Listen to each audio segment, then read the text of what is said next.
Okay. I don't know of any major announcements, but so any questions from anything we've covered so far? Okay. Where we left off last time was the top of page 21.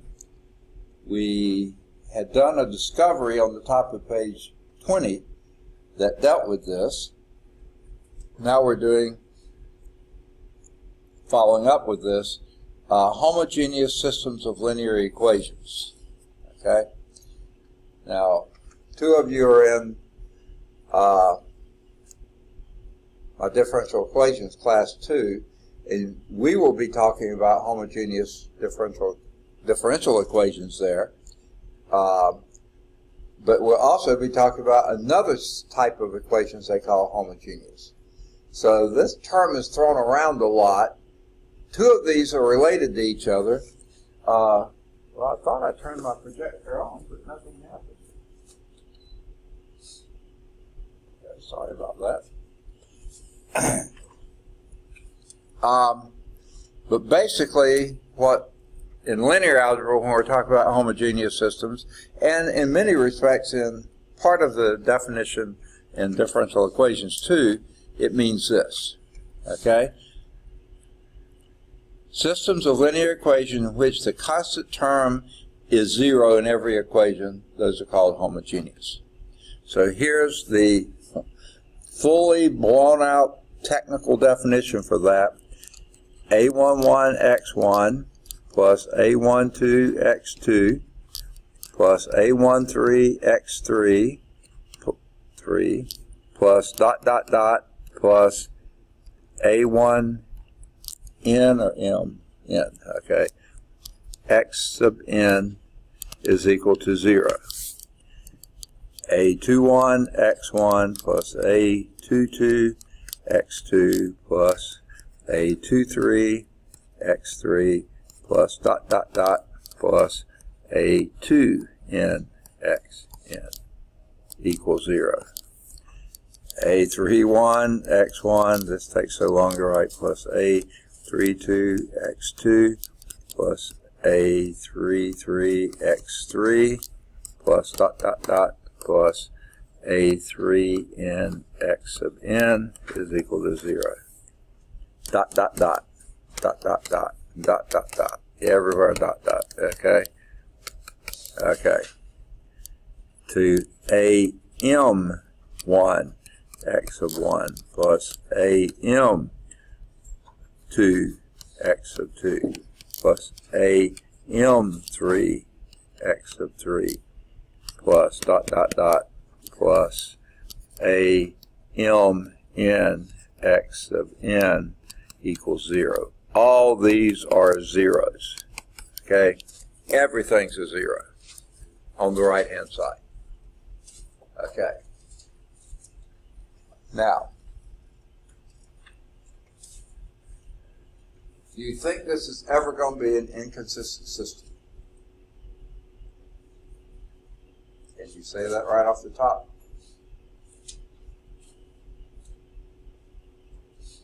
What does it mean to be an inconsistent system? Back up. What does it mean to be a consistent system?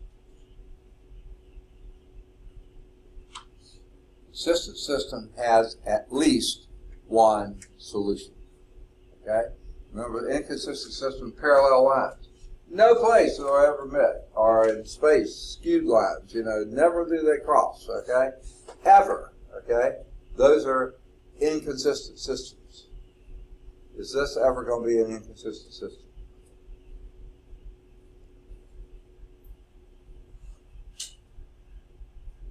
It's always going to be at 0, right? Okay. When every x is equal to 0, in other words, your trivial solution will always be a solution to a homogeneous system. Because if you said all the x's equal 0, it doesn't matter what the a's are at all, because when you multiply each one of those by 0, you're going to guarantee to get 0 at the end. Yes? This is top of page 21. Okay? So, specifically, a homogeneous system must have at least one solution, and that will always be the trivial, and they also call it the obvious solution, if it's obvious to you. But it may have other solutions as well. Now, if it has only the trivial solution, that's also an independent system, okay? But if it has more solutions than just the trivial, then it's a dependent system, dependent equations, okay? So let's do example 9. See if we can get an illustration of that. Okay. x1 minus x2 plus 3x3 is equal to 0. 2x1, all right. There it is. Tracks, right? Perfect attendance today, folks. Way to go. Keep it up.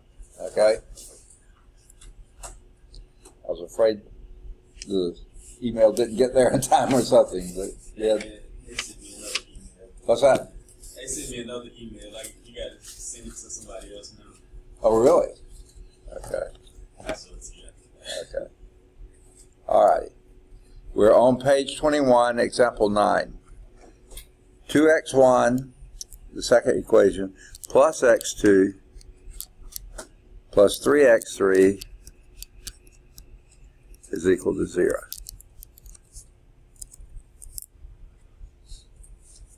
It says solve that system. How would you do it?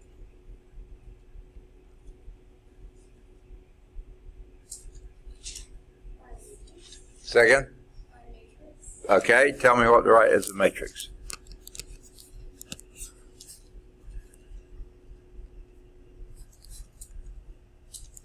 Help me. 1, negative 1, 3, 0. Got it? Next. 2, 1, 3, 0. Got it. Okay?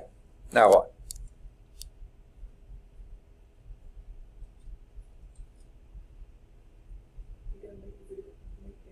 Okay, you got a 1 there. They gave it to you. Fantastic. Wonderful. I like it. But you want a 0 underneath it. So what do you do to make that happen?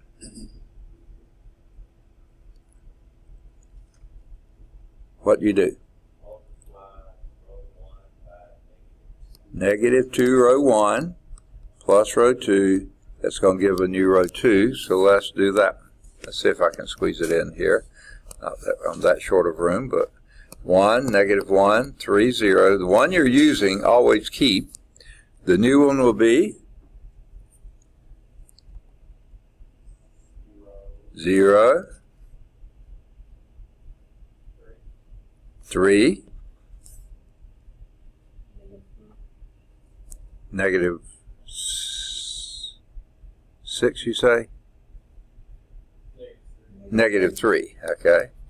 And 0. Okay. Now what do we want to happen next? Going to leave the top row alone.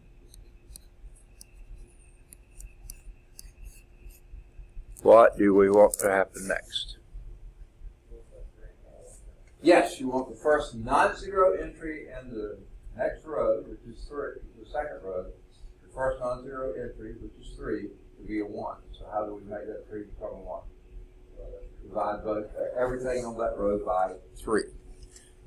Okay, so that will be 0, 1, negative 1, 0. Done, right? Now,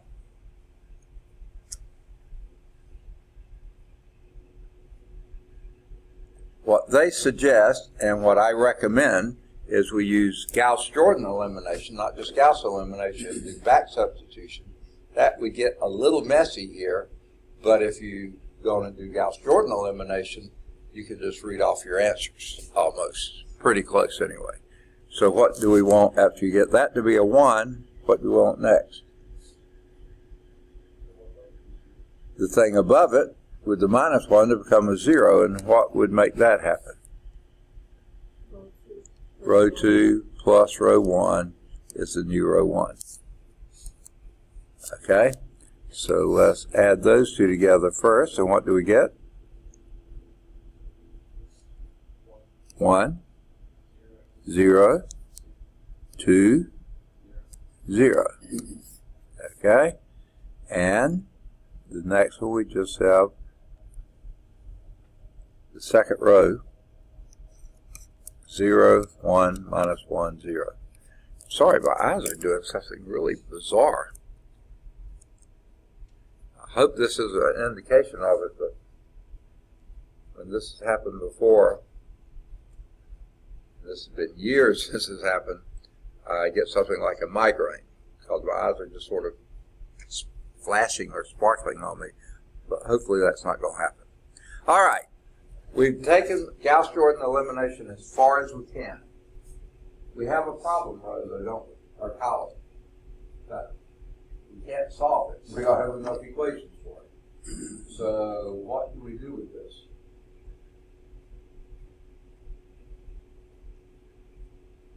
Assign. I'll switch the rows. Okay. Well, you can't really switch anything. I mean, you've got it in as good a form as you can with these two. There's just nothing you can do over here. Second? A variable. And we often call it a parameter. Which one do they usually like to use? You can use any you want to. Second? They usually use t. Okay? So, well, by the way, this represents x1. This represents x2. This represents x3, and that represents your constants. So let's just assign x3 to be that variable. You said t. So I said you can use any one you want. I wouldn't use an x because you've already been using that. So let's let that be t. Okay, now let's interpret what we've got here. Read it off to me. x1 plus 2t is equal to 0. And that can be then expressed as x1 is equal to minus 2t. Right? And second equation tells you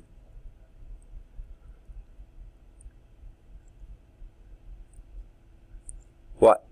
Anything? x2 minus t equals 0. And what does that imply? x2 equal t. Okay?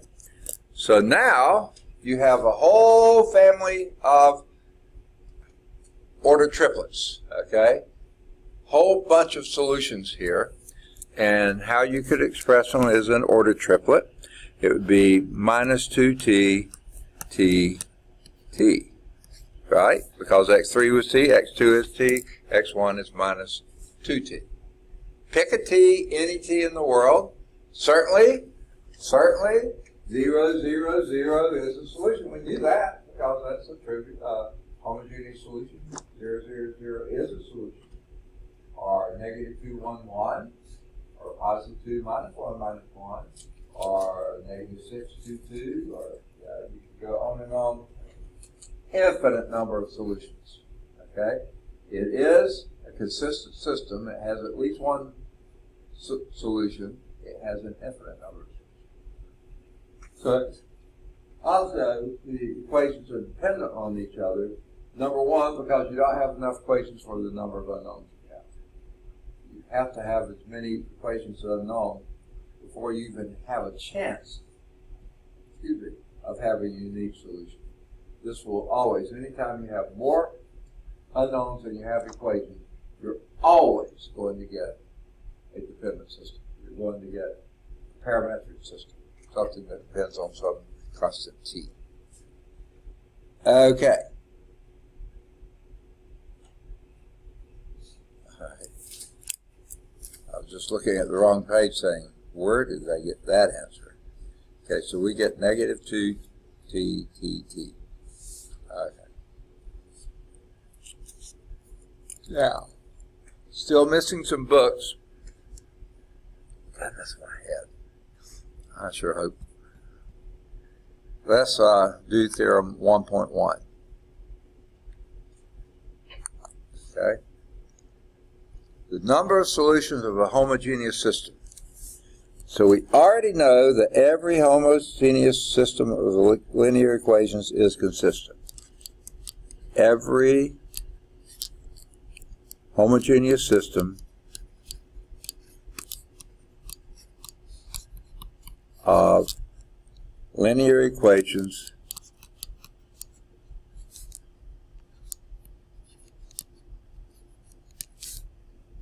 is consistent. Why can they say that?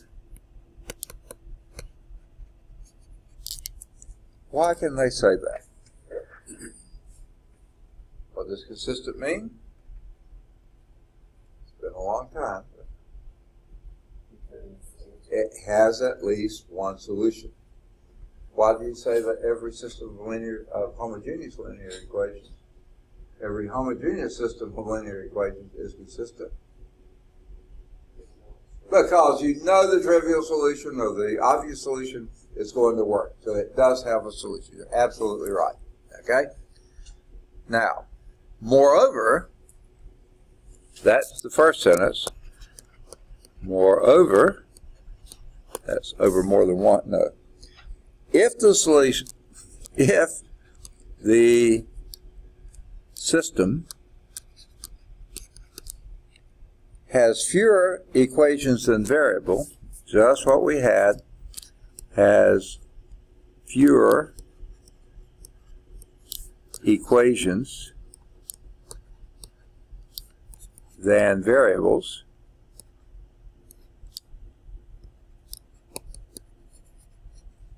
which is just what we had before, then it must have infinitely many solutions.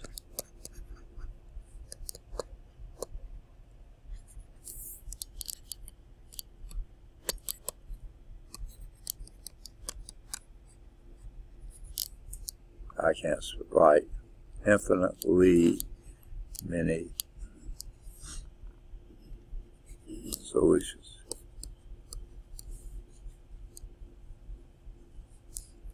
Okay.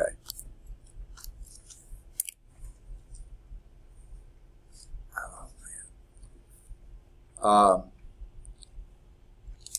And we just saw that with one example of that with the last one. That will always be the case. And we just now finished 1.2. So I think I've assigned most of these before. But remember, this author, Larson, does something that I can't think of another author I know that does. In addition to most books, some answers are in the back. Usually the odd, sometimes even. But these have the answers, odd number exercises in the back. But not just that. He also has this place, see it at the top of the page, calcchat.com, www.calcchat, C-A-L-C-C-H-A-T, calcchat.com for worked out solutions to the odd number exercises. So every odd number exercise, this should have the answer in the back, that first, if you don't get the answer they have there, see if you can figure it out. If you get bummed out, stressed, can't see how in the world they got that answer, then you can go to calcchat.com. It's a free website. Anyone can go there, whether they're in the course or not, whether they ever bought the book or not. It's there. So do any of the odds 1 through 5. Do either 7 or 9 or both. Do any of the odds 11 through 17. Any of the odds 19 to 23. Any of the odds 25 to the 37. Do 39.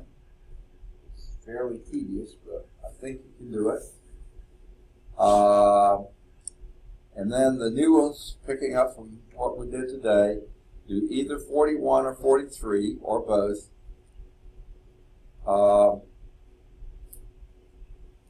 Do 45. Do 47. And do 55.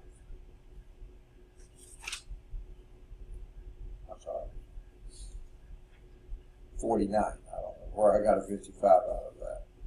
47, 49. Do 51. Do 53. And then the rest of these are just general things. You can think through these things. You don't have to write them out, but look at them, make sure you understand them. 55, true, false, 57.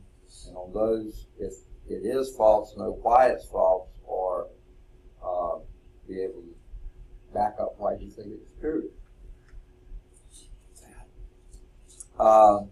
59 is another one that you can think through if you like.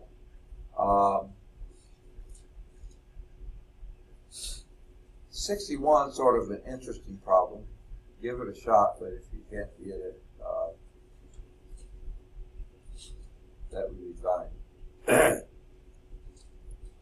The 65 is a writing problem, so is 67. You can look at those if you like. Those answers won't be in the back, or I don't think they'll be at calculator.com. It is the 7th edition, right? Say again? It is the 7th edition. The 7th edition of the textbook. Oh. 7th edition, right? Okay.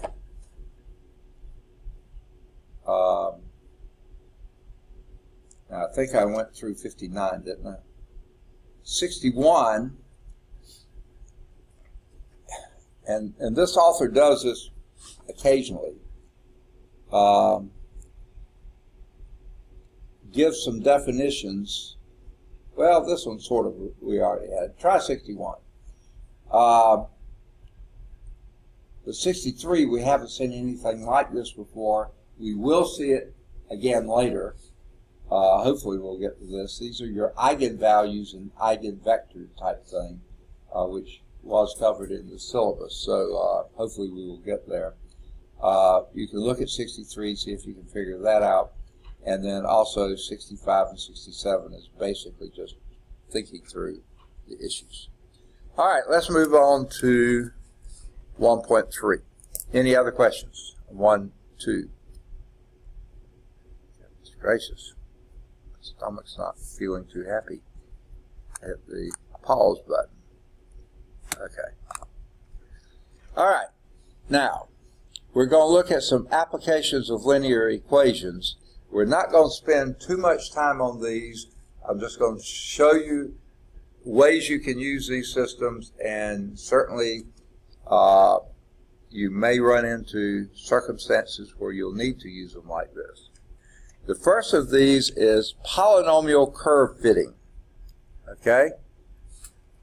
Let me give you a scenario. Okay?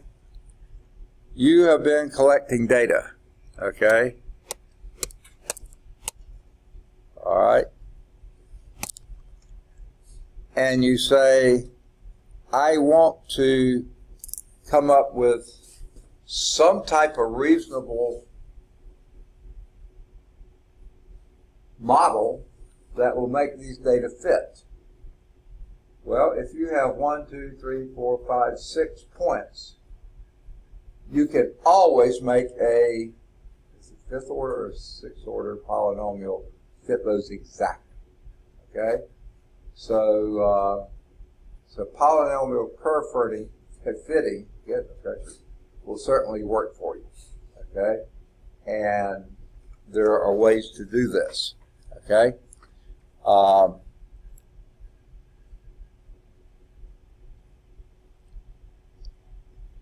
Now, I'm not going to, because if you need it, go back and look it up. Use this. But these take a fair amount of time to do, so I wasn't going to do each of these, but I just wanted you to know you can do it.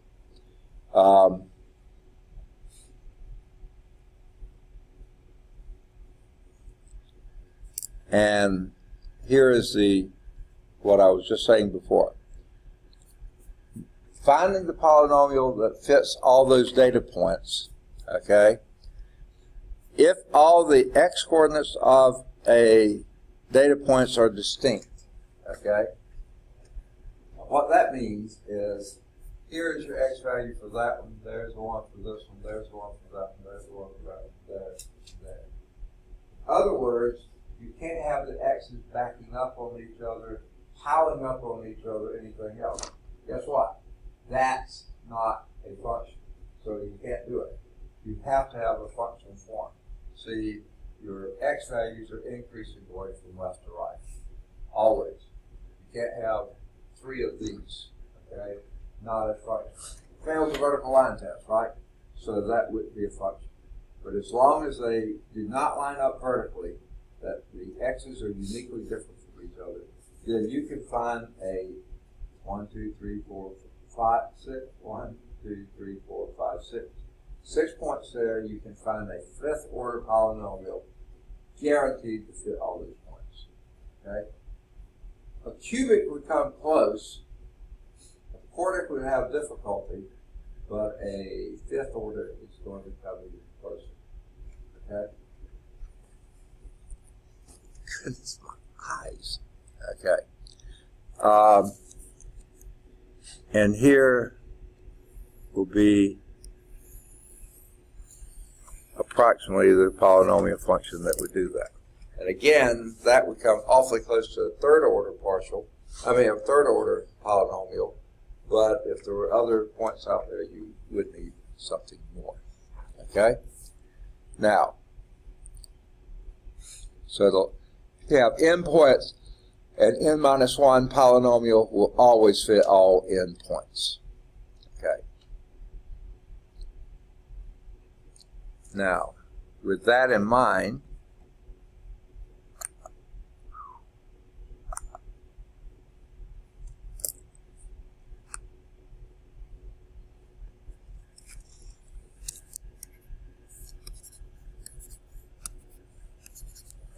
if you only have 3 points, what polynomial can you get to fit 3 points? Let's say one here, and one here. What polynomial will fit that? Certainly anything greater, but the smallest order polynomial that will fit those 3 points.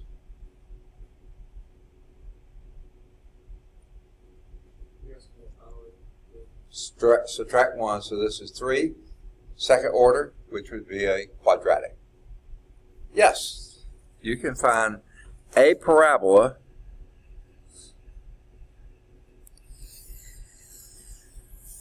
that does. So, mine's not exact, but you can see, if I can get that close with just freehand, you can get it exact. Okay? Always. Okay. Now, let me just give you the example of how you do that. Here are the 3 points. Now, this is not this one. In fact, let's go to the other page. So let's see. Okay, let's clear that. That was differential equations. Okay.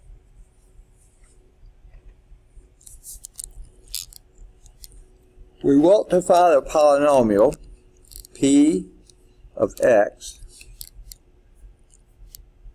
that will fit 3 points, so that's got to be a second order polynomial.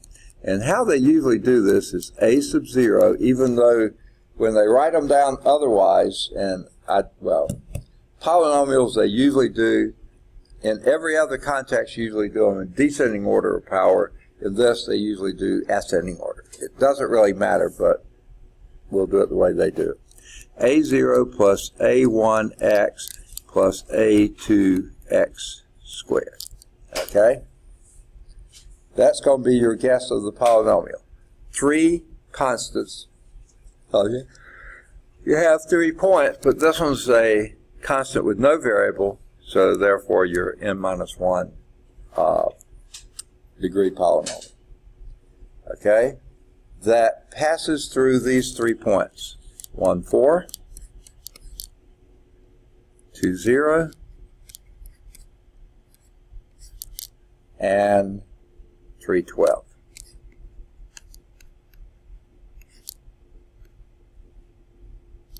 Okay. Now,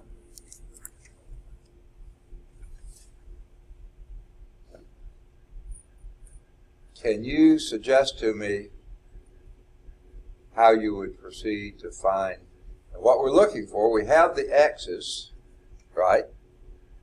Those are the first digit in your ordered pair. That's the x's, right? X, X, X. Let's go on the plot. Why not? 1, 4. 1, 4. Ooh, I can't. Back up.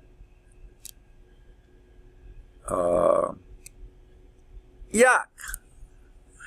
I meant to hit the erase key and I hit the erase all key. Here's your polynomial function. A0 plus A1x plus A2x squared. Here are 3 points. 1, 4. 2, 0. 3, 12. Okay, what I wasn't paying attention to begin with was that third one goes up to 12.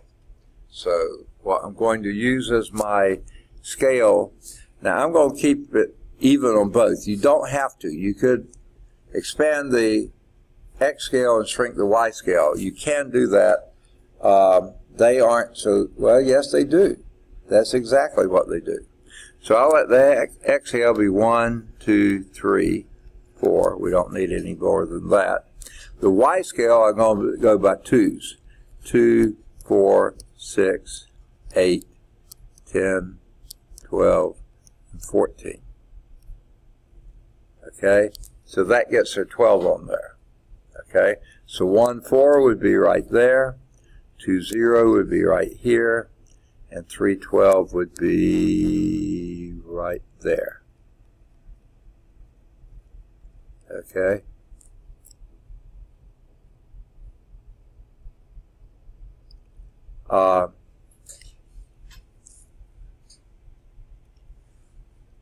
Now, I was going to say how to use that polynomial function to come up with a solution. Same before. The first here, those are your x values. This may give it away. What would you call this axis? Why not? Okay? Why? Okay? I don't see any y's in this on the board anywhere here. What do we have that would represent y? The p of x, okay? And I tell my pre-calculus students this all the time.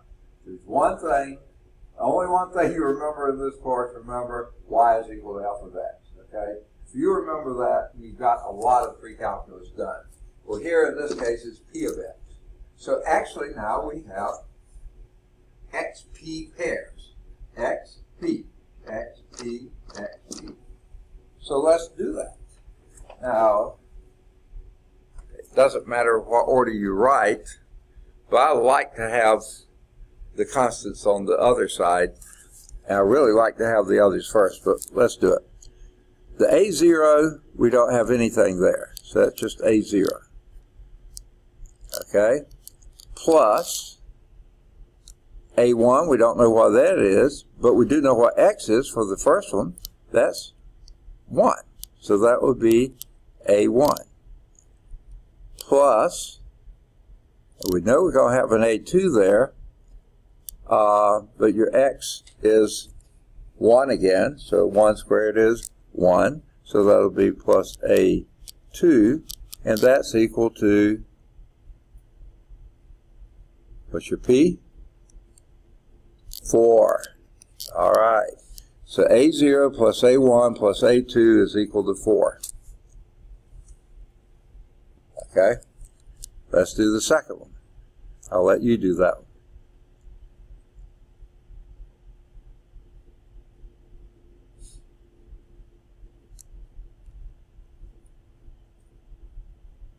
I started to write something, but I was holding off until you told me. What would be the second one? A0 plus Second? 2A1, perfect. Okay? Plus 4A2 is equal to 0. That's where the 0 goes. Okay? Third equation.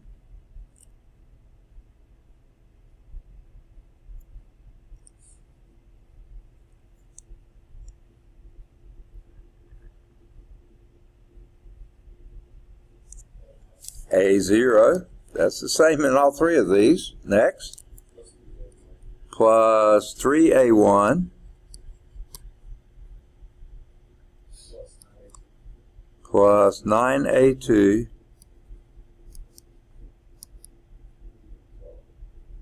equals 12. Perfect. Yeah, I can't read my writing. I was started to write a 2 there because my 1's on the line. Okay. I think you know where to go from here, right? Set up a matrix. There's your entries for the matrix. And do row reduction. I would say Gauss-Jordan row reduction. You should come up with exactly, I'm guessing, one unique solution. Yeah, I know it's got to have, because there are the points. Okay? So it will come up with one unique solution for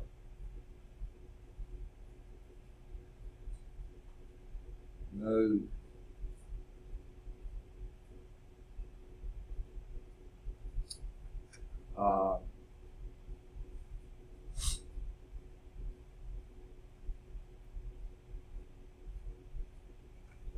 it'll be real easy because this row is all ones. It'll be really easy to eliminate those two pretty easily, and then you might have more work to do for that one than the last one, but you can certainly do it. You set up your matrix, then start doing your row reduction, do Gauss-Jordan reduction, and take it all the way. Okay?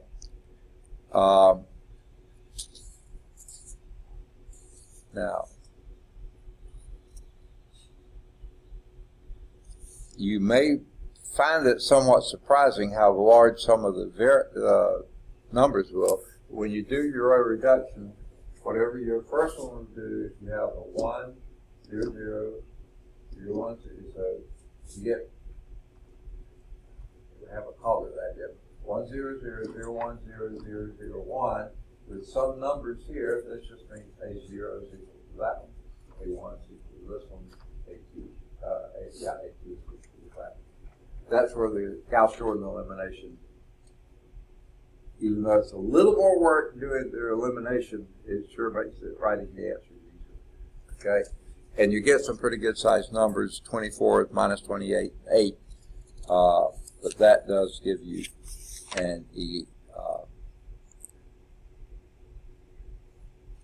a solution.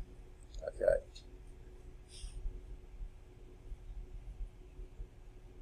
All right.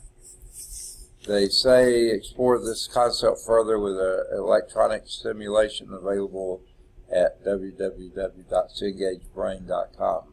I don't know if you need me to set you up something for that.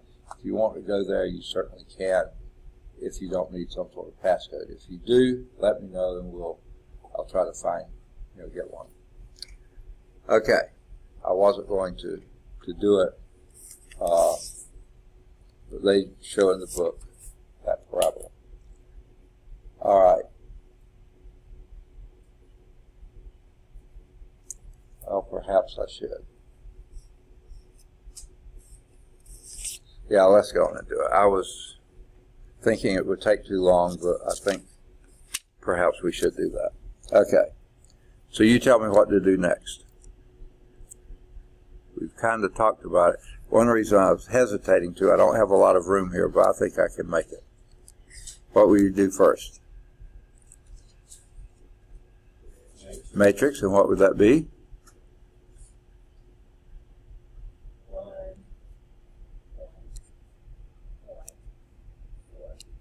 Okay. 1, 2, 4, 0, 1, What did you say? 1. Okay, I thought that was right. 3, 9, 12. Okay. Not a homogeneous system, right? Okay. We hope not, because we want to be, goodness, one and only one solution. And we'd rather it just not be the trivial solution. Because if a homogeneous system, if you do have only one solution, it's got to be that trivial solution. Okay, so what are we going to do first?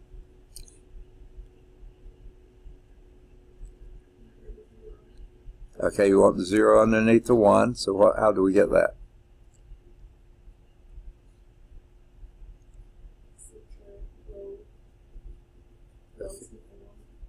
Say that one more time. Row 2 minus row 1. Okay, I thought you said exchange them. Okay. All right. That will be the new row 2. So let's see. If I write down there, I'm going to be bumping into that stuff. Let me write over here. I know it's a little messier, but it's okay. All right. 1, 1, 1, 4. Okay. What's your new row 2? 0, 1, 3, and negative 4. Right? That's a 0. Okay. Now, I think I saw what you were doing, and it's fine to do it that way. Easy, actually easier, and some of you suggested you saw it before. Do this minus that, rather than row 2 minus row 1. Oh, no, that's what we said. Okay, you said it right. So do that, but this would be a negative 4. Okay. Next.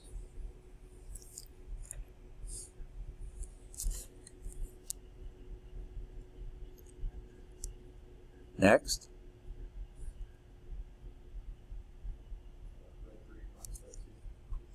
Okay, row 3 minus what? Row 2, you said? Okay, I think that's okay to do as long as you're doing the old row 2. Okay? But a lot of the times they usually want you to go back to the row you're using, which is row 1. I think it'll work in this case, but I'm not absolutely certain. So let's do row 3 minus row 1. Okay? That should give you a 0 there too. What does that give you?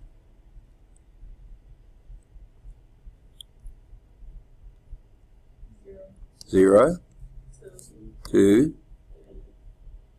8.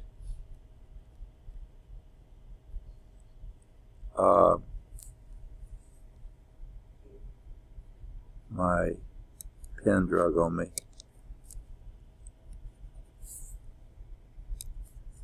I was waiting for an answer and didn't get it. What do you get? 8. Okay. There. It's slow. And 8. All right.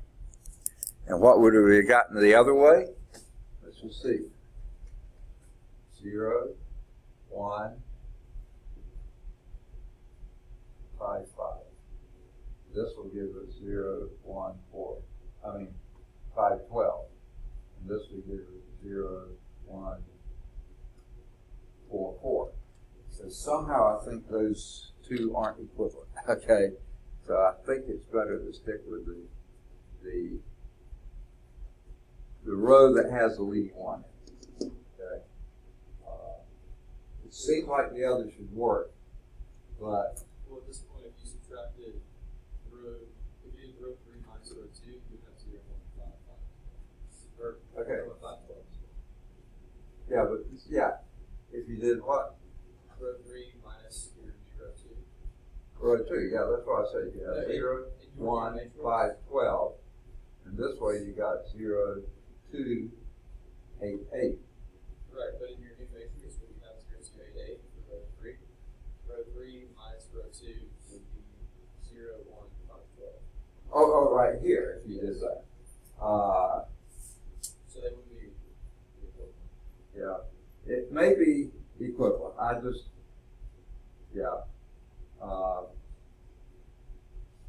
Yeah, you're right, because you could do that in the next step. So yeah, that would work just as well. It happens in this case this actually works out a little easier because the numbers are smaller, because that's going to be, you have another step divided by 2. But yeah, you could do it that way too. You're right. Okay? Now, okay. Sorry, I'm fighting the headache and I'm losing. Okay. So the next thing we're going to do, though we don't have to do it now, but at some point we're going to make that a 1, 2, 2, 1, 4, 4. But we don't need to do it now. What would be the next thing you would suggest doing?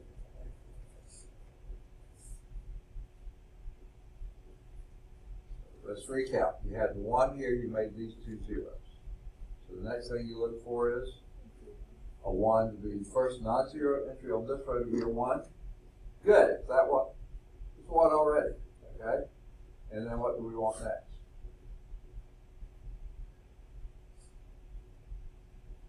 What do we want next? 1, a 0 above and below that. So all your leading ones, you want zeros above and below. So how do we get a 0 above that one? What do we do to row 1?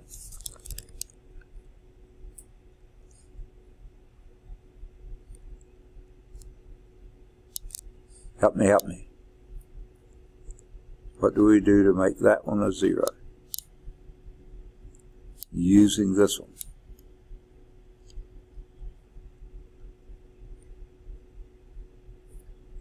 Help me.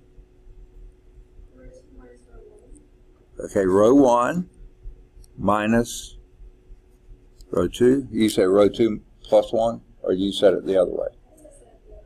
Okay. I think we need it that way because we want that 1 to remain a 1. If you did this one minus that one, even though that gives you a 0, that makes that a negative 1, and we don't want that. We want it to stay a 1. Okay? So it's row 1 minus row 2. It does the same thing for the second entry, but doesn't mess with the first entry. So what's your new row 1? 1, 0, negative 2, second, subtract 8. You see it 4 minus a minus 4, which is 4 plus 4 is 8. Okay, you leave the second row alone because that's what you're using. 0, 1, 3, negative 4. Okay, and then what do you want to happen in the bottom row? You want that 2 to become a 0. Let's go on and change this. All right, it's just so much easier to deal with 1, 4, and 4. Just keep the numbers as small as possible, right? And you could do that. That was a legal move. We'll do row 3 divided by 2. Okay, that's what we did. Now with that new row, what do we do down here?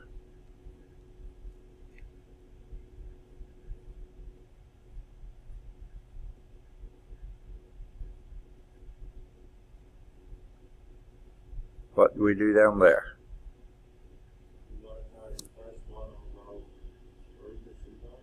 Okay, the first one's already a 0. Now we want this to be a 0. See, there's our leading 1. We got a 0 above it here. We want a 0 below it too. So how do we make that happen? Row 2 minus row 3. That'll do it, or row 3 minus row 2. Okay? Now the only reason I do that and being lazy, because I want this to be a 1. If you did this minus this is a minus 1, then we have to change sign, which are easy to do, so it doesn't matter. But let's do row 3 minus row 2. And what would that be? 0, 0, 1, 8. You're right.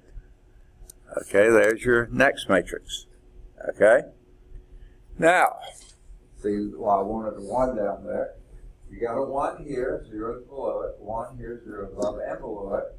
First non-zero entry here, yeah, we got a 1. So what do we want above it?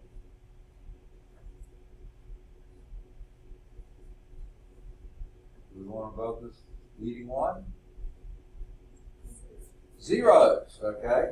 See, Gauss elimination, we'd be through now, except we have to back substitute. Let's just go on and do Gauss-Jordan and get zeros above it too. Okay, and how would you make that happen?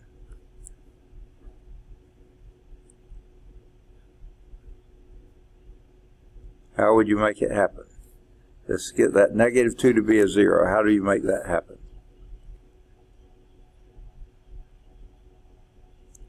Help me.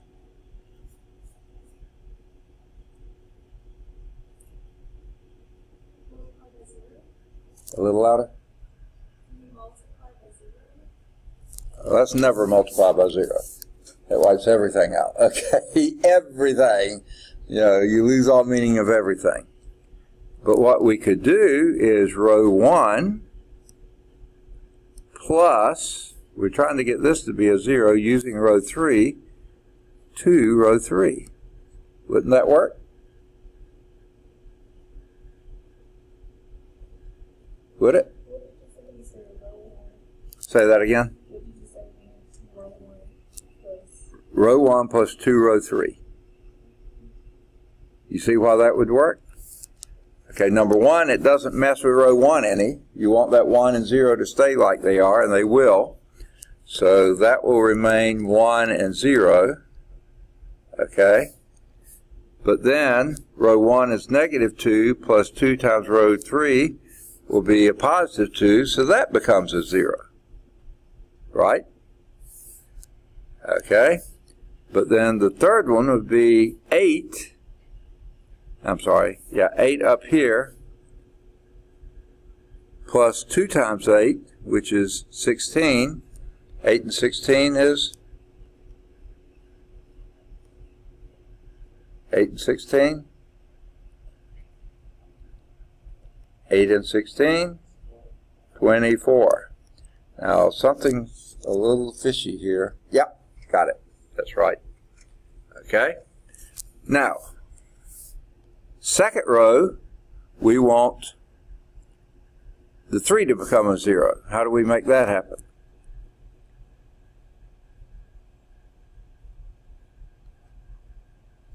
Well, we want to leave row, we're going to use the third row, but we want as much as possible to stay like it is in row 2, so we'll do row 2, and this time we need to subtract 3 times row 3. To make that to be a 0 here, right? We want that to remain 0, so that won't hurt that. 1 remains there, that won't hurt that. But we want this 3 to become a 0, so we do row 2, 3, minus 3 times row 3, which would be a minus 3 times 1. Minus 3, 3 minus 3 is 0.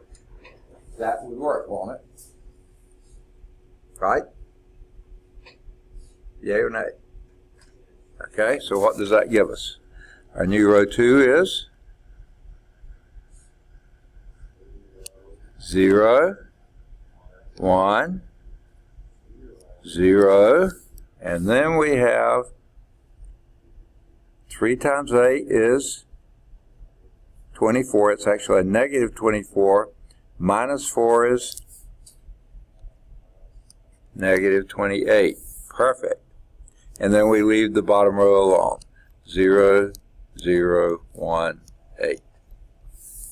Okay? Now what does that tell us?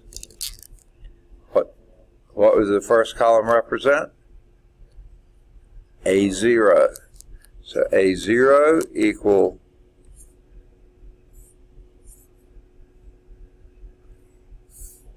20. I think it's a 24. My writing stinks, so don't make fun of me. Okay, A1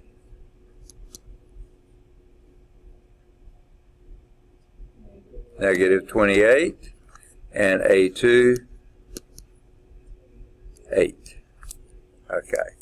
Now there's a part of me that wants to divide by 8, you know, but let's not. Okay, we don't do that on our answers because you need that to be in here. So what we have now, we can go back and plug in your P of X. So your P of X will now be 24 minus 28x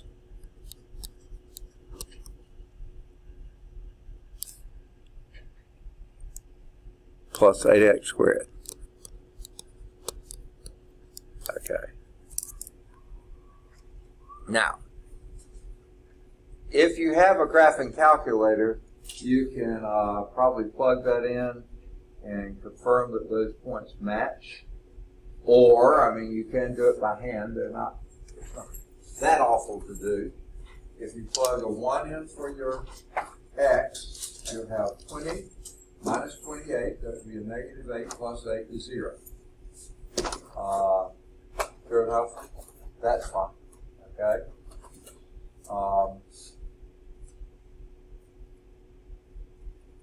You plug in a 2, 24 minus 56, and wait, let me go back. Something didn't pan out there. 24 minus 28 is minus 4 plus 8 is plus 4. Yeah, that works. Okay. So yeah. Said something wrong because that didn't work. Okay. So this one should be fairly easy. 24 minus 56 will be a minus 16, right? Yeah, minus 16 plus 32 minus, that's not right. 24 minus 56 negative 32 plus 32 is 0. Good deal. Okay. My brain's not functioning well. Okay. Plug a 3 in, 24 minus, oh my goodness, what is that? 80, 84, is it? Yeah, I think it's 84, isn't it? Yeah. So 24 minus 84 is negative 60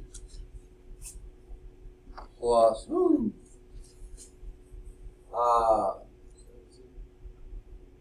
yeah, 8 times 9 is 72, so that's plus 12.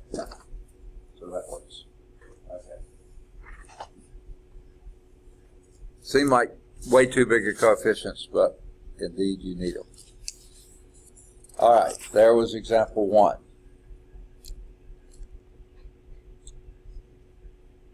Yo, do we want to do this?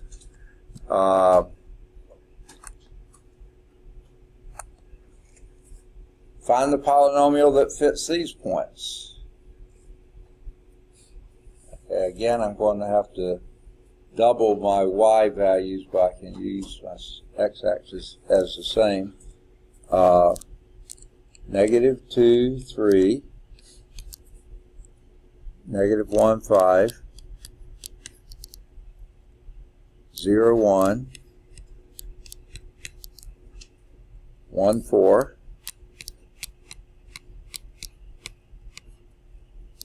and 2, 10. Okay, 5 points. Okay, so negative 2, 3,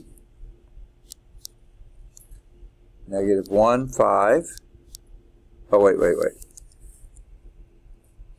I said I had to do it, and then I proceeded not to do it. Okay. All right. The scale, my horizontal scale can stay just like it is. That's going from minus 2 to 2. Minus 2, minus 1, 0, 1, 2. Okay. My vertical scale is going to be by half. So this is 2, 4, 6, 8, 10, 12. We won't need 14, but I'll write it in. Negative 2, negative 4, negative 6, negative 8, negative 10, negative 12, and negative 14. Okay. Negative 2, 3 would be right about there. Negative 1, 5 would be right up here. 0, 1 would be right there. 1, 4 would be right there, and 210 would be up here. Okay, so there are my 1, 2, 3, 4, 5 points. Okay, now where would you proceed? How would you proceed?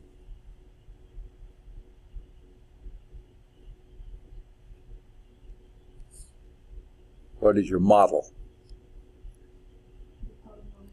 P of x is equal to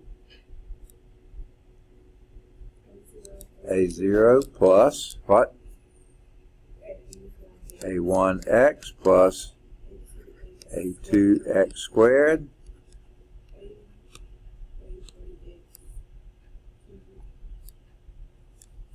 Okay, A3x cubed plus A4x to the fourth. We stop there. We need 1, 2, 3, 4, 5 parameters. We've got them.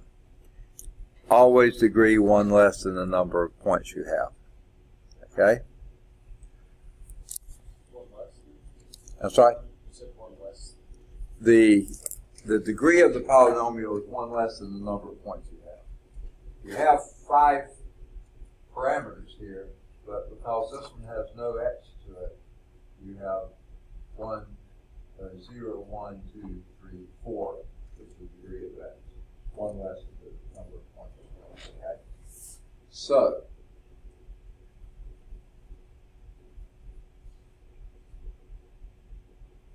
are we far enough along? Do we have to write out our equations, or can we go straight to matrix? It's sort of tough to do, but the question is, can we?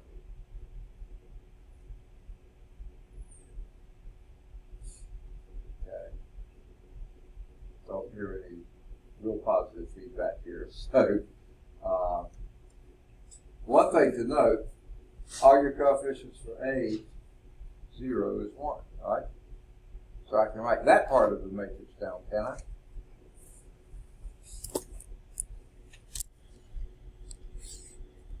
You have 1, 1, 1, 1, and 1, right? All the coefficients of that are that. What are your coefficients for your A1? They're going to be your various x's here. Won't that be a -2, a -1, a 0, a 1, and a 2?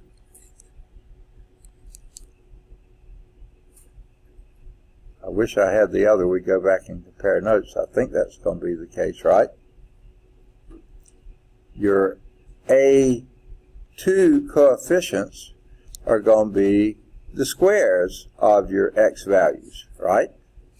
That's going to be 4, 1, 0, 1, 4, right?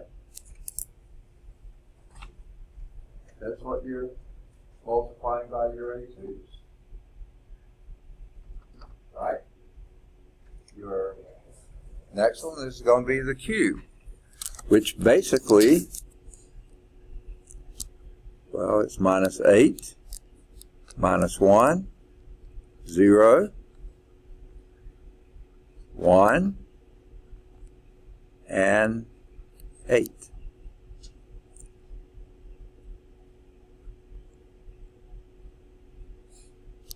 Okay? And your coefficients for your A4 are going to be your x to the 4th power. So that's going to be 16, 1, 0,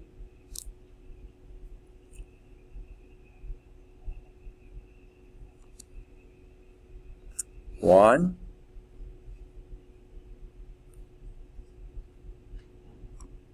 and 16. Okay. That's a really ugly 16. I don't know what happened to it. Oh, shame on them. Such a pain in the neck. They don't do it. They don't show it. But if you look in the book, those are your coefficients. 1's down the first column, -2, -1, 0, 1, 2. Okay, I lost place there. 4, -1, no. Whoa!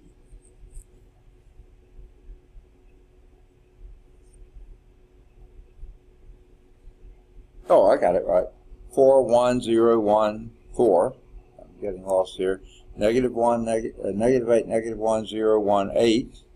And 16, 1, 0, 1, 16. Okay. And, whoa! I closed out too soon, didn't I?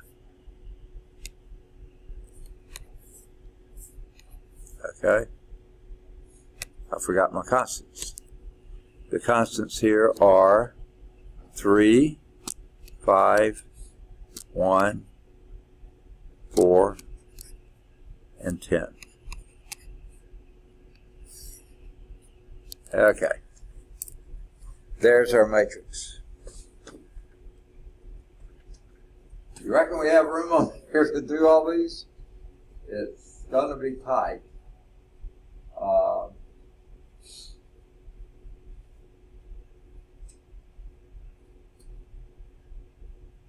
Let's just do, you know what I want to do? I want to flip this up to here, because I really want that to be a 1 and 0 after that. Because we already know that A0 has to be equal to 1. So why don't we make that up first? So that would be step 1. Exchange this row with that one. Okay?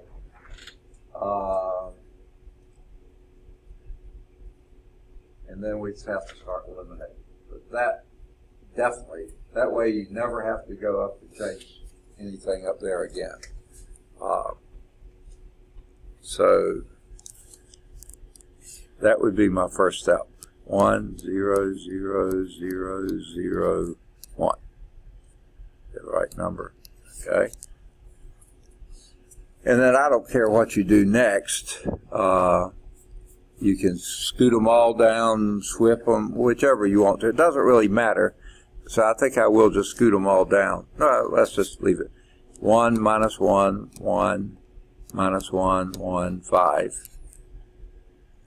And this is the one we exchanged, so that would be 1 minus 2, 4, minus 8, 16,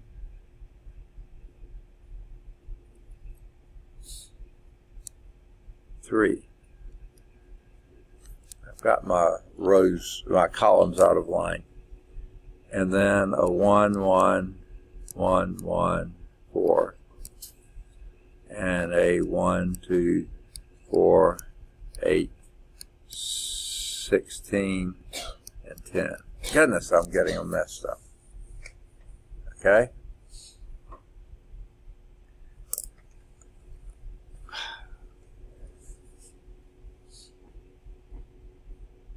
Let's just make sure A0 is equal to 1. It is. Okay?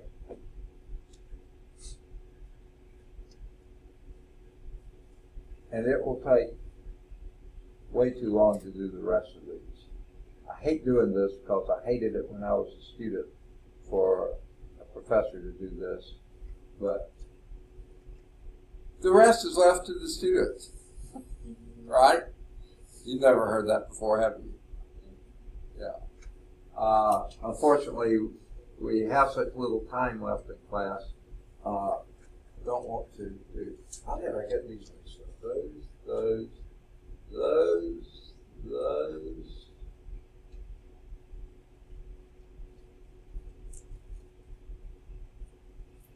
I have something wrong in that class. Yeah, that's 5, 1. 1, 1. Yeah, I'm missing a 1. I knew there was something missing in that picture. There we go. Okay. Sorry, I got out of alignment there. What you think? Go on and proceed or not? Not? Okay. You can do it. It's just, you know, what I would suggest doing is row 1 minus row 2 will be the new row 2, and that will eliminate this one, make that a plus, minus, and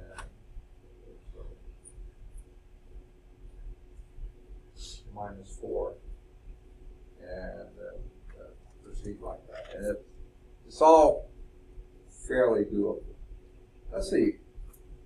Wait. Before you did anything else, no.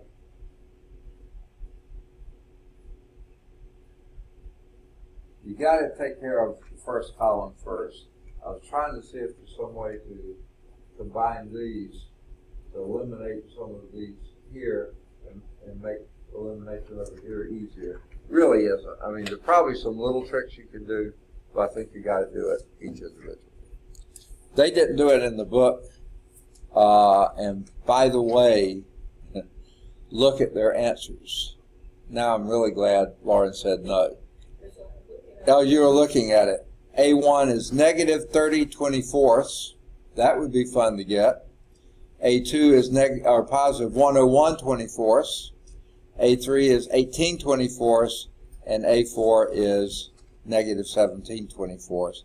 That would be a truly lovely thing to pursue. Okay. The numbers get quite big and messy. Okay. So let's move on to example 3. And again, we're not going to do too much with this one, but I'll show you just a little technique or trick. It says find the polynomial that fits these points. Okay? 2006, 3. 2007, whoops, say 7 and write a 0.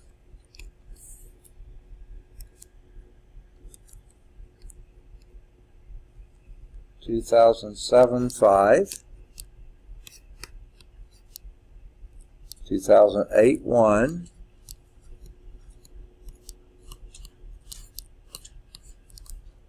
2009,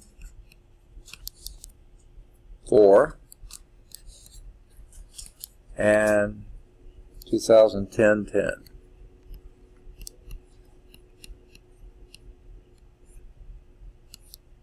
Okay.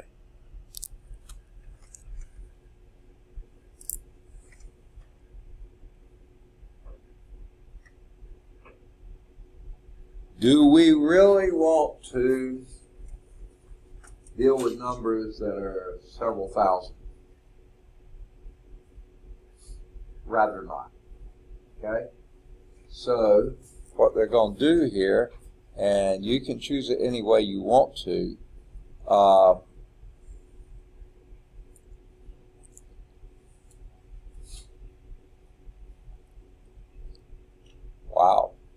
I wouldn't have done it this way, but they did. They say, let's come up with a new variable, z. Now, what they chose for their z, they went to their midpoint, that middle point. Chose 2008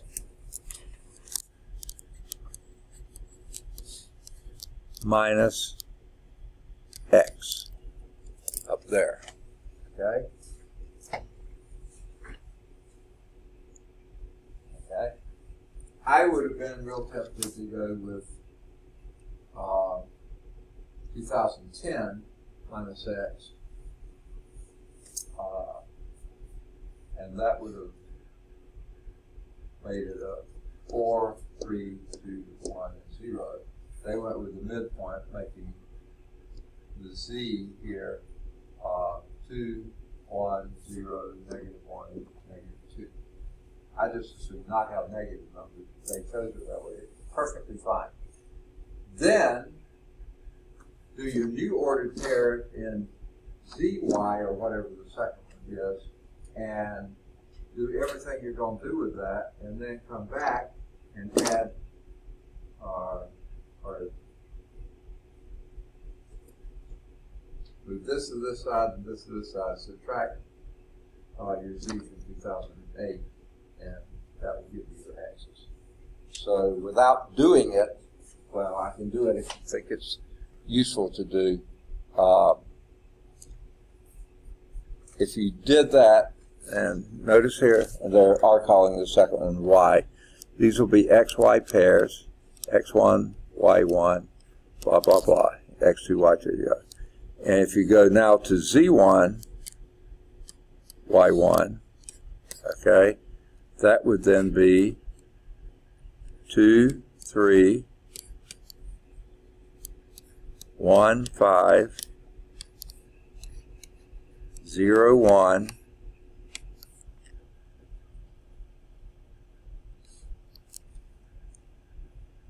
negative 1, 4, negative 2, 10. Okay? Now try to fit that. Much easier. Okay? Again, your A1, you set up your polynomial just like before, and do your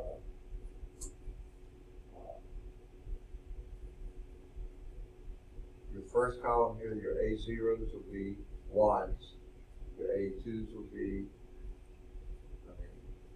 A0. A1s will be 2, 1, 0, negative 1, 2. Your coefficients here will be 4, 1, 0, 1.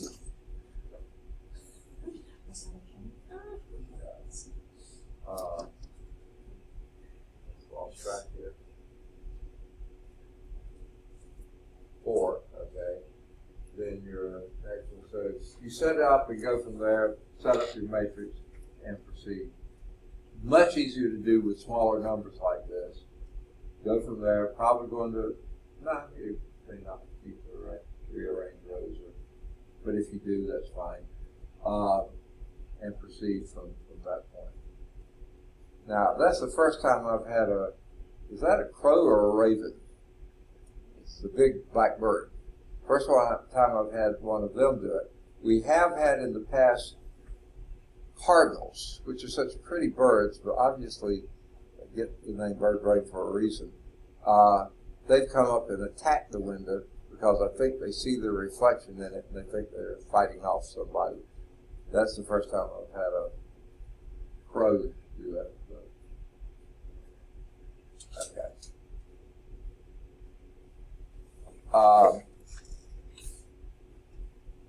They proceed from here. They, again, don't show you how they do their set. They just say, voila, here are the answers. And there, again, some really bizarre answers.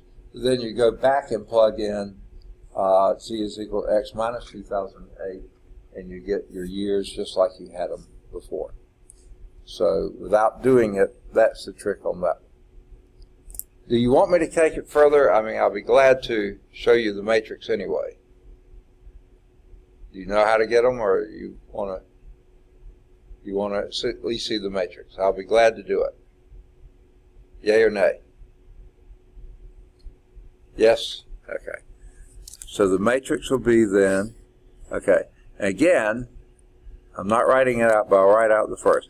The P of X is equal to A0 plus A1X plus A2X squared plus A3X cubed plus A4X fourth. Yeah. You got 5, 1, 2, 3, 4, 5 points. You need 5 of those. So, like this.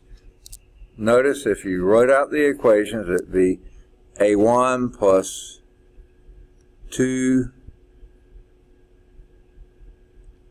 A0 plus 2, A1 plus 4. You know, your coefficients are 1, 2, 4. You know, you're squaring each of the x's. You know, I mean, you're increasing the x by power. There's your x. The first equation would have all that with a 3 on the other side.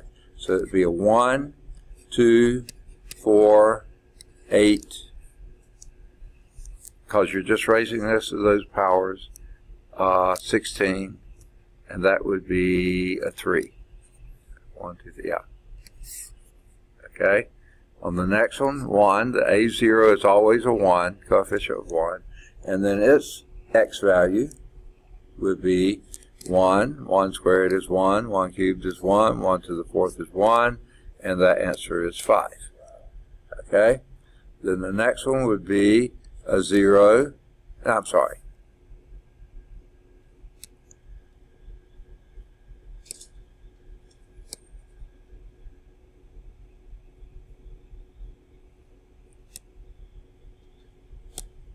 Okay. Goodness, my head hurts. A 1, and then all the coefficients are zeros and powers of 0. Okay? And then that would be a 1 because of the y. See, this is the y column.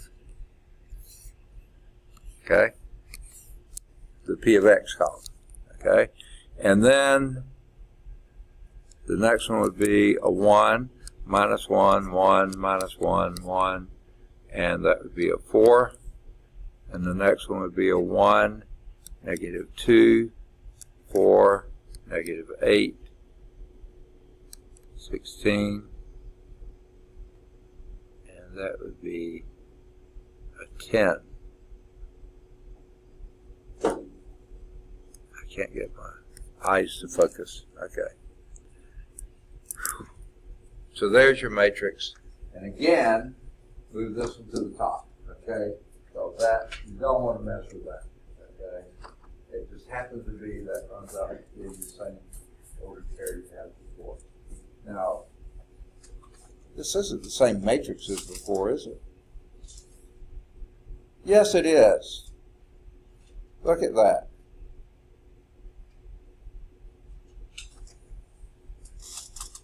Two, 3, negative 1, 5, 0, 1, 1, 4, and 2, 10. Why wasn't I writing anything down? Same as we had before. Okay? So the answer you got with the number 2, you plug in here, and remember that was 1/24 times 24 minus 30z. Now these are z's. 101, yeah, Bob, you can write all those out, and then make z equal x minus 128.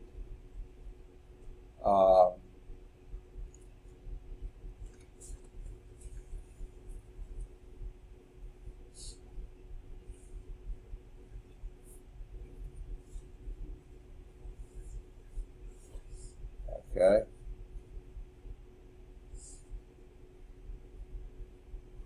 Now the bizarre thing is how you give your answer. Rather than multiplying through all those things, just leave your answer as x minus 2008, x minus 2008 squared. That you sure don't want to multiply all those numbers out. That's why you avoided it in the beginning. Leave it in that form. Okay. Now,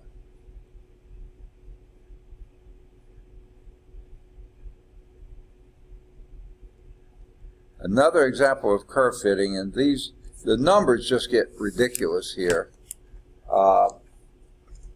Example 4 is actually a real-life type problem. Find the polynomial that relates the periods of the 3 planets that are closest to the Sun to the mean distances from the Sun, as shown in the table.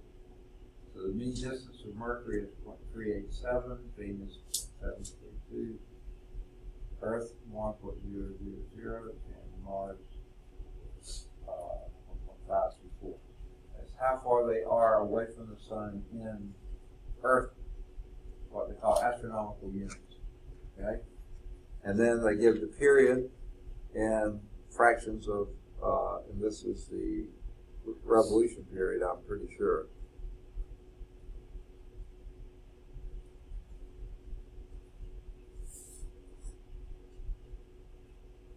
Yeah. They don't specify that, but that's what it is. the table of mean distance. Okay. The period is given in years. And of course, Earth to go around the sun is 1 Earth year. And so these others are Earth years. Okay? So what you're trying to do now is fitting a quadratic equation. Now this time they're saying just a quadratic equation, not a third degree equation. They're saying a quadratic. All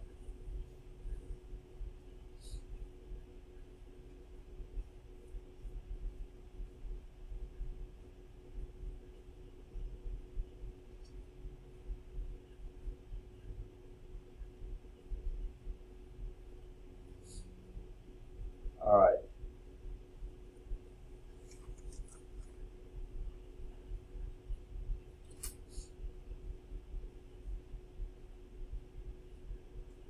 The question you might have is where you get that last ordered pair. Oh, no, I'm sorry. That's the Earth's 1, 1.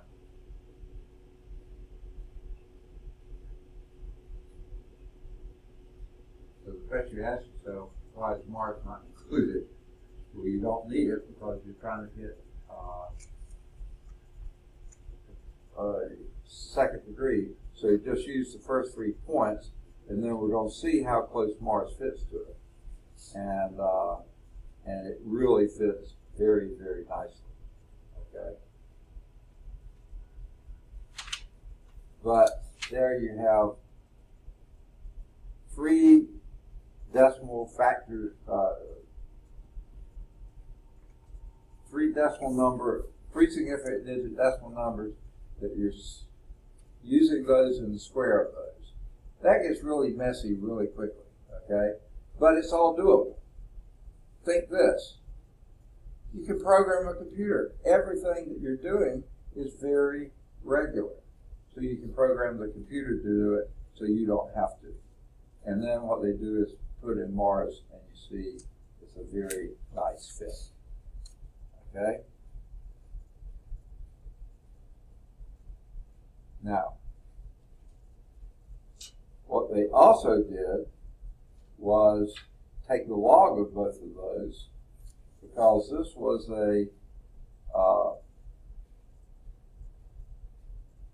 you might say sort of a linear-like scale this way, but it was a quadratic scale that way. So when you do a log of both of those, log of the input and the output, you get a straight line. And that fits even nicer, or more nicely. And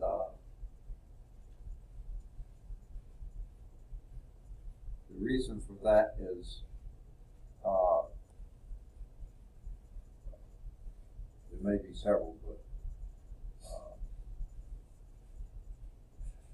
I can't ever think of the guy's name. Laws of planetary motion. Right there, I never can grasp his name first time I think about it. Kepler. Kepler's laws of planetary motion. He basically says they have to be there. Oh, there he is in the book, Johannes Kepler. Okay, he first documented that relationship. Now, another linear algebra applied here. Researchers in Italy studying the acoustical noise level from vehicular traffic. We were in Italy during the break between terms, and at least in Rome, that is significant, the noise from the vehicular traffic. Then we went up to Scotland, and everything was much less chaotic. Okay.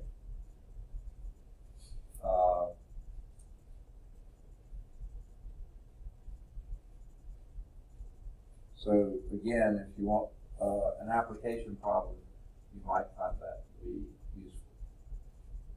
Now, I just want to show you this one because y'all are all pre-engineers, is that right? Okay.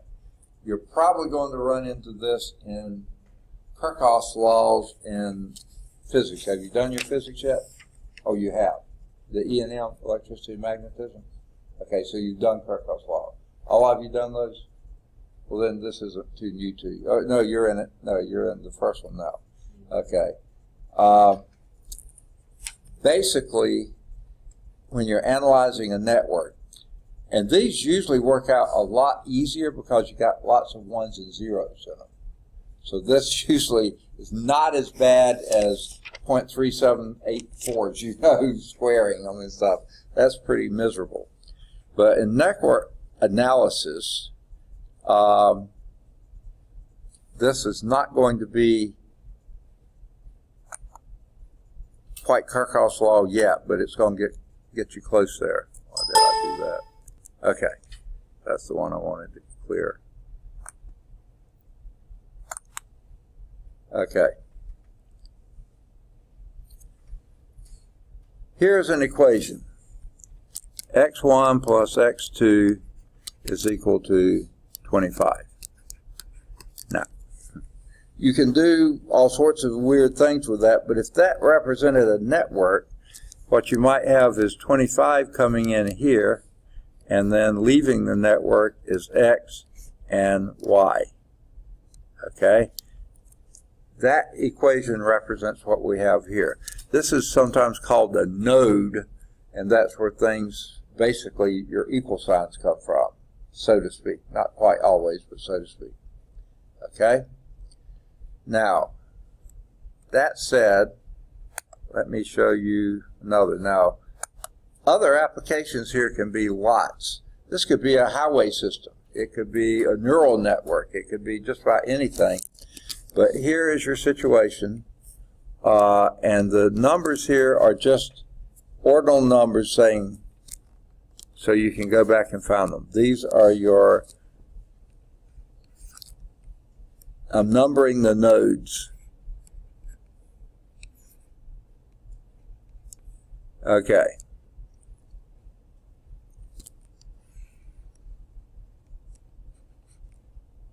Okay, that's 20 going from 2 to 1, x2 going from 1 to 3,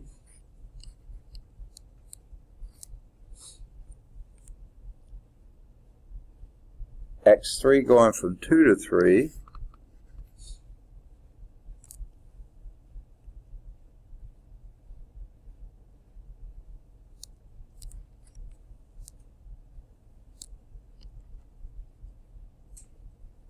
oh, goodness gracious, I can't read my writing here.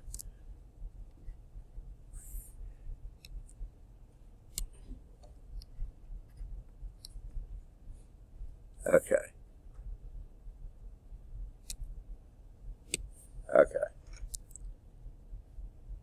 x1 going from 1 to 4.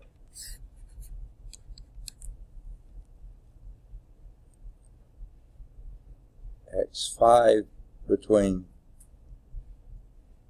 4 and 5.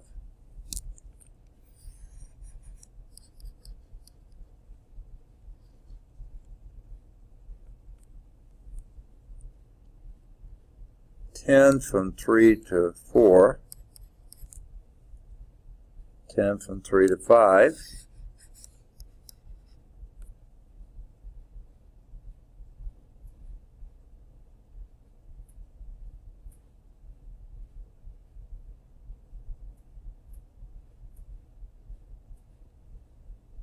x4 is going from 4 to 2.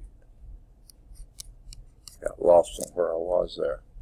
I think I've got everything in line. I can't read all of it, but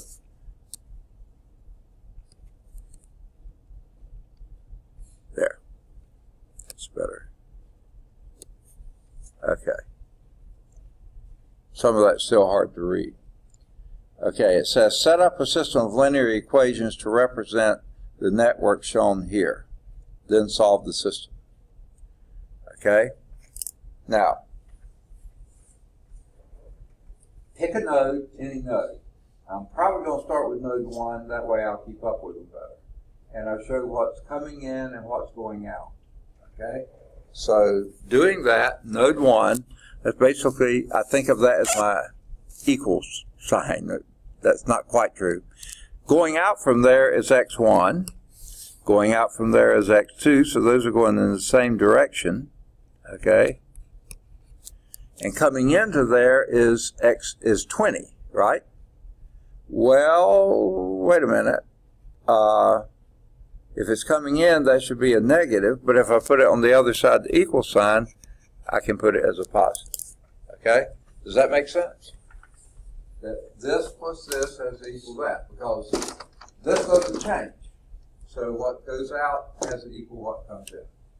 Okay? Make sense? All right. Let's go to node 2. And what's coming in here is x4. And what's going out is the sum of, I forgot one, didn't I? I thought I had it. That's x3. I said it but didn't write it, I think. Okay. Now we got it. Okay. So at node 2, we got x4 coming in, x3 going out, and 20 going out. Well, if I choose this to be positive, that would be x3 minus x4, that would then equal a negative 20. Okay. You have to keep up. You have to decide how you're going to do it. You don't have to have the arrows in the same direction, but you could say x3 plus 20 equal x4. That would be another way to do it. But I want my constants over there. So let's do x3 minus x4. And this, if it's on the other side, it has to be the opposite sign. That would be a minus 20. So x3 minus x4 is equal to minus 20. You have to be careful with them to get them to work. Let's go to 3. 3 is going to be kind of tough because you have 4 of them here, but it's not too bad. x2 and x3 are both going the same direction, so let's have those. x2 plus x3 is equal to 10 plus 10 is 20. So that's pretty easy. x2 plus x3, that's equal to 20. Boy, they like 20s, don't they? Okay? Yeah. All right. That's x3, node 3. Node 4. 2 things coming in, 1 going out. So let's start with x1. I kind of like it to be positive. So we'll have x1 minus x5 equals a negative 10. Because it's coming in, but it's on the other side, so let's make it a negative 10. Finally, they have something else. So x1 minus x5 is equal to negative 10. Okay? Finally, node 5. Okay? What do we have? An x4 going one way, x5 going the other way, so that, let's call it x4 minus x5 is equal to 10. It's going the same way as x5, and since it's on the opposite side of the equal sign, we're going to have a 10. So what was that? x4 minus x5 is equal to 10. Okay. Now, if you look at mine and look at the books, you'll see we sometimes do our signs. Don't tell me we did them the same way. Unbelievable. Usually the book and I do. Oh, the fourth one they did. The fifth one, they reversed the signs. I can't believe I got that many the same as the book. It doesn't really matter because you can multiply it. Okay. What would you do next? Help me. Matrix. Okay? What would that matrix be?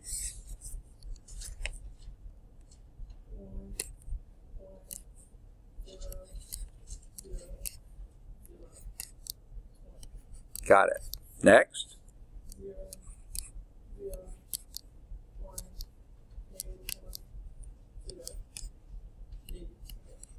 Okay. Next.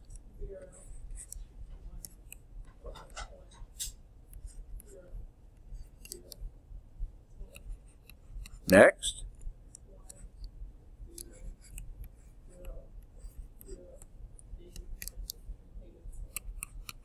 And finally,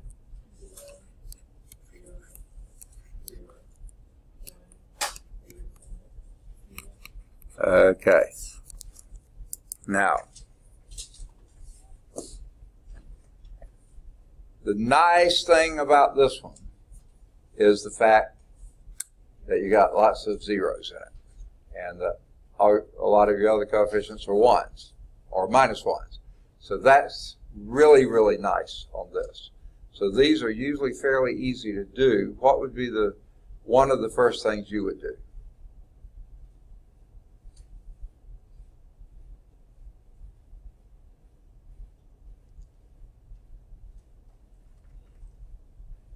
Just based on what we did before, I like the idea of having a bunch of zeros here. So I think I'd move that to the top. Move this number 2, this number 3, this number 4, and move this one to be number 5. Okay? That's all legal, isn't it? You can change the order any way you want to. So let me rewrite this. I'm not about to rewrite all the orders for that, but let's do a 1, 0, 0, 0, negative 1, negative 10. Okay? And the next one I'll do is 0, 1, 1, 0, 0, 20. That's this row. Then the next one will be that row, which is a 0, 0, 1, minus 1, 0, minus 20. Then a 0, 0, 0, 1, minus 1, 10. And then that first row, which I didn't, it's just going to be a 1, 1, 0, 0, 0, 20. Okay. Now, what I liked about that is we got a 1 and zeros as much as we can below. We've got to only change 1. And we have a 1 here with zeros above and below, except for that we only have to change 1. And then we got a 1 here. Got to change that one. We've already got 3 other zeros. Well, this one would have changed by now. So, yeah, this minimizes work. That gets that diagonal running there and zeros below it as much as possible. Okay, that I think saves us a lot of work. Okay, now the problem is, where can I work on this without destroying something that I need? I think what I have to do is just go back and forth between these two. So I'm going to erase this one and operate on this one coming this way. Is that okay? So, if I did that right, I hope y'all were checking me. I think I've got them all right. I sure hope you were watching, okay, and keeping up. Let's just check and see.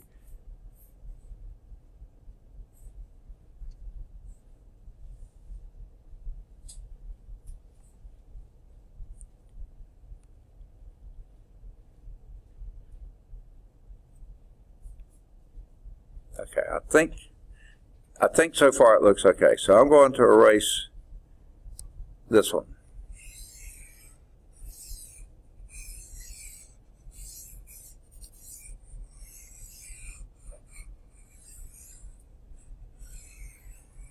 Okay. Now, operating on this, what's the first thing you want to happen? I've made a lot of it happen. Next thing you want to happen.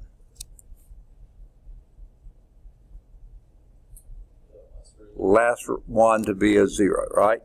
So I'm going to leave all these alone. 1, 0, 0, 0, minus 1, minus 10.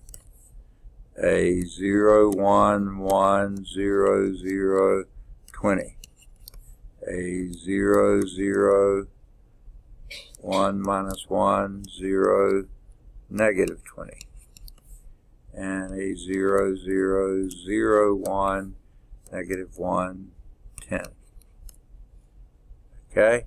And how are we going to make that last one a 0? I'm just going to take off the arrow here. Whoops. Here, this is going to go back and forth and back and forth. Okay. So how are we going to make that a 0?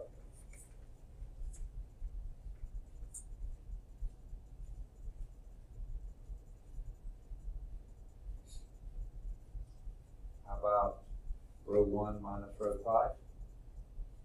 Will that be okay? What's that?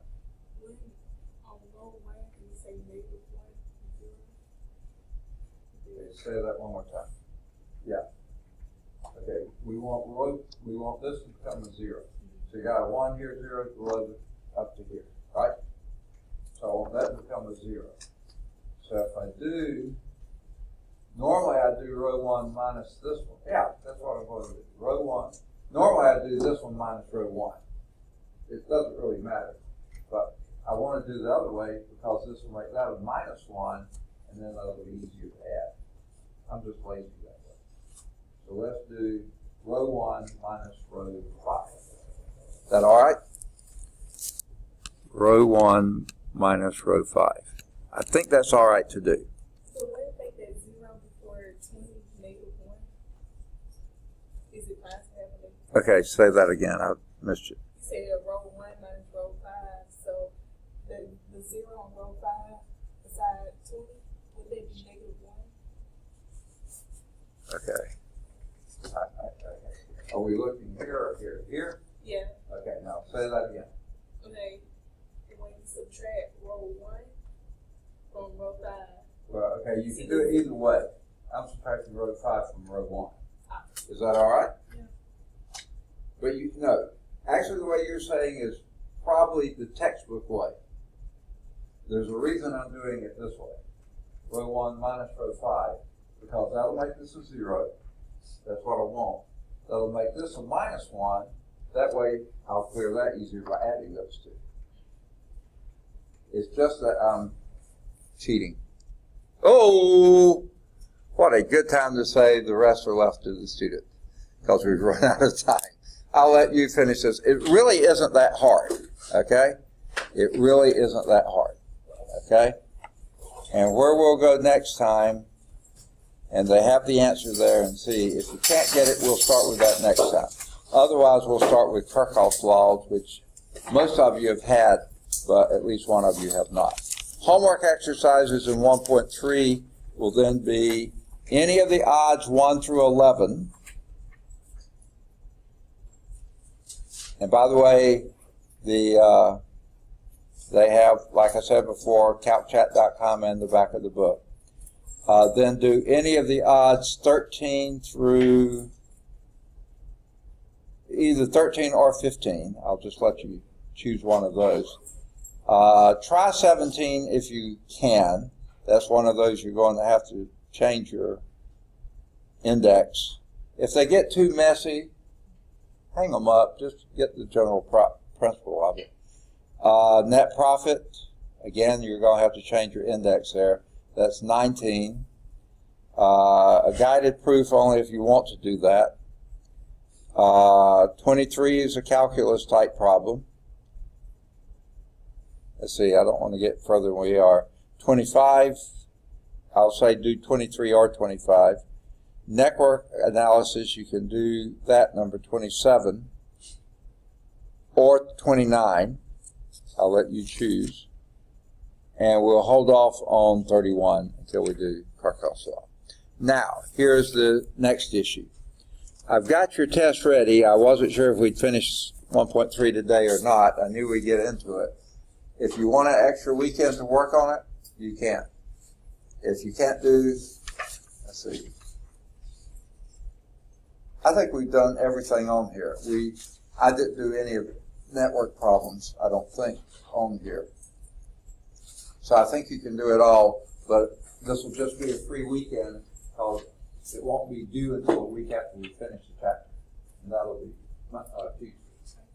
And I apologize, the copier must have had something dirty on it or something, because especially the second page, you can see some stuff that's led through somewhere.